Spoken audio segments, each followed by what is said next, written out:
मन की अपार सामर्थ्य। साधारण लोग शरीर की शक्ति को ही सर्वोपरि मानते हैं। उनकी समझ में जो आदमी जितना अधिक हट्टा कट्टा और पुष्ट और मजबूत स्नायुओं वाला होता है, वह उतना ही शक्तिशाली होता है। जो मनुष्य 4-6 मन बोझ को आसानी से एक जगह से उठाकर दूसरी जगह रख सकता है, मोटर गाड़ी को पकड़कर रोक सकता है, लोहे की मोटी छड़ को मरोड़ सकता है, उसे बहुत बड़ा बलवान माना जाता है। एक ऐसा मनुष्य जो 20 सेर बोझा भी नहीं उठा सकता, ऐसे शक्तिशाली व्यक्ति को ललकार देता है और उसे अपनी आज्ञा अनुसार चलने को बाध्य कर देता है। तब हमको अनुभव होता है कि संसार में स्थूल शक्ति से बढ़कर कोई सूक्ष्म शक्ति काम कर रही है और वही वास्तव में समस्त कार्यों का मूल कारण है। विचार किया जाए तो संसार का आदि स्वरूप सूक्ष्म ही है और उसी से क्रमशः स्थूल का विकास हुआ है। इस प्रकार हम सूक्ष्म को स्थूल का कारण कह सकते हैं और कारण को जान लेने तथा स्वयं वश कर लेने पर कार्य को सफल बना सकना कुछ भी कठिन नहीं रहता।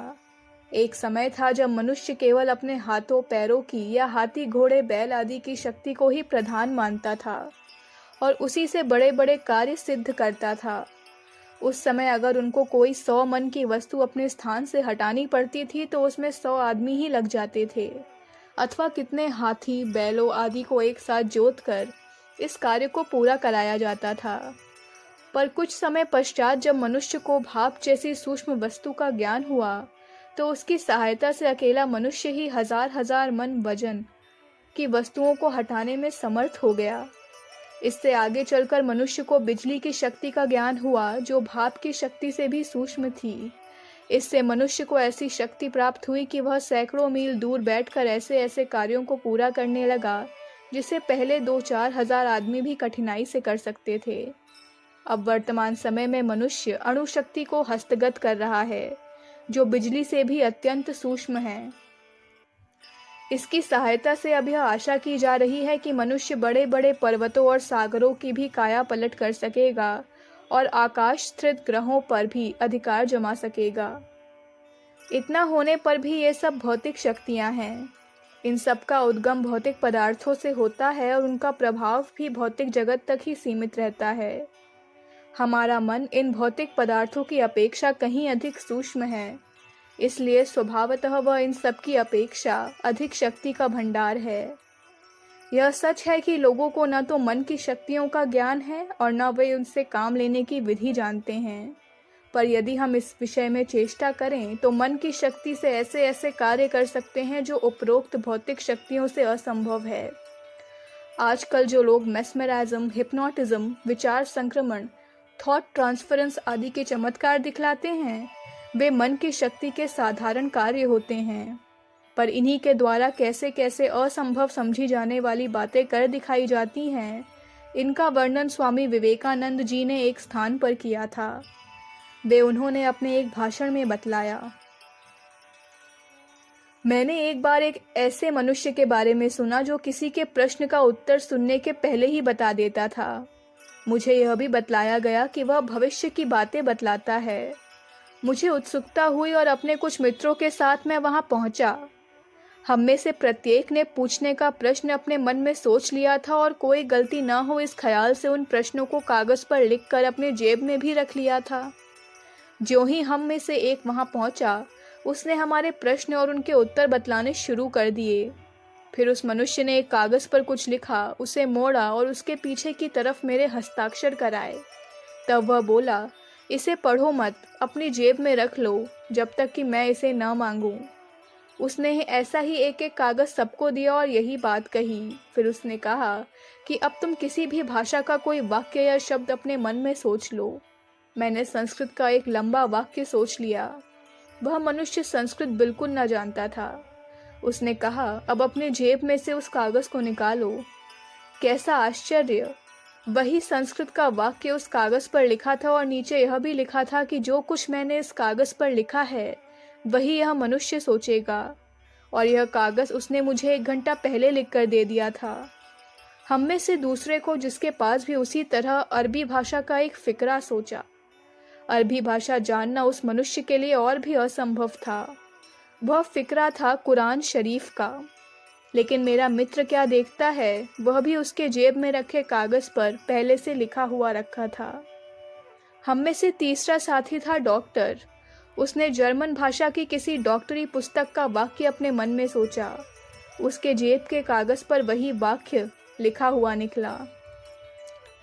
यही सोचकर मैंने पहल कहीं धोखा न खाया हो, कई दिन बाद मैं फिर दूसरे मित्रों को साथ लेकर वहां गया, पर इस बार भी उसने वैसी ही आश्चर्यजनक सफलता प्राप्त करके दिखलाई।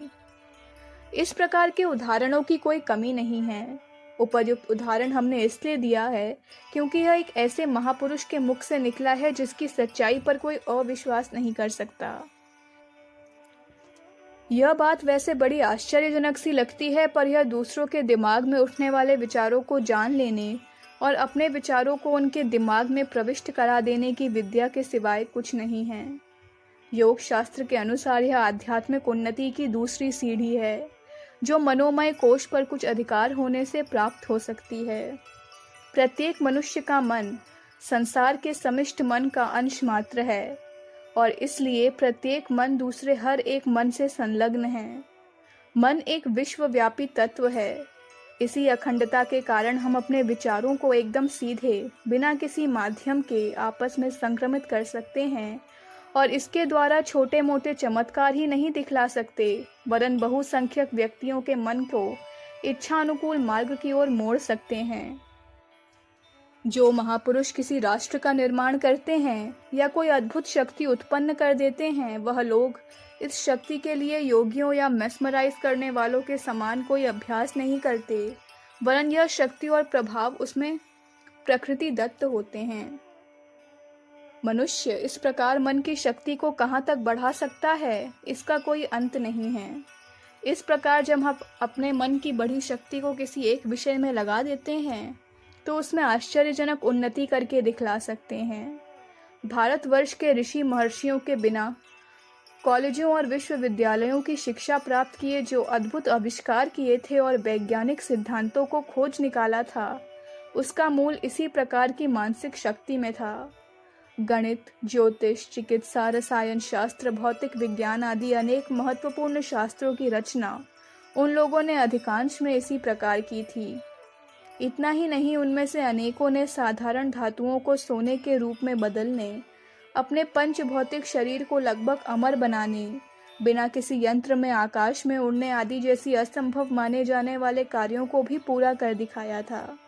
पर चूंकि इस प्रकार के कार्यों में उनकी मानसिक शक्ति ही प्रधान थी, वर्तमान समय के अनुसार बाह्य यांत्रिक साधनों का उनमें विशेष संपर्क न था। यही कारण है कि उस समय इन विद्याओं और विधियों का वैसा सार्वजनिक रूप से प्रचार न हो सका जैसा कि हम आजकल देख रहे हैं। पर इससे यह नहीं कहा जा सकता कि वर्तमान युग विज्ञान की दृष्टि से विशेष उन्नति का है। इस समय वैज्ञानिक आविष्कारों की सार्वजनिकता का परिणाम यह हुआ है कि उसमें से अधिकांश का दुरुपयोग हो रहा है और प्रत्येक आविष्कार रुपया कमाने का स्वार्थ साधन का जरिया बन रहा है। अंत में बढ़ते बढ़ते यहाँ तक नौबत आ गई है कि स्वार्थी और गैर जिम्मेदार व्यक्ति अणु बम और हाइड्रोजन बम जैसे नाशकारी साधनों के अधिकारी बन गए हैं और संसार के अस्तित्व को खतरे में डाल रहे हैं। यही कारण था कि भारत के प्राचीन विद्वान और वैज्ञानिक शक्ति संपन्न व्यक्ति ऐसे रहस्यों को केवल अधिकारी व्यक्तियों को बतलाते थे और बतलाने के पहले उनकी हर प्रकार से परीक्षा ले लेते थे। इसमें संदेह नहीं कि मन की सामर्थ्य अपार है, और यदि हम वास्तव में मन की शक्ति बढ़ाकर अपनी और दूसरों की उन्नति के लिए उसका प्रयोग करें तो संसार का बड़ा कल्याण हो सकता है।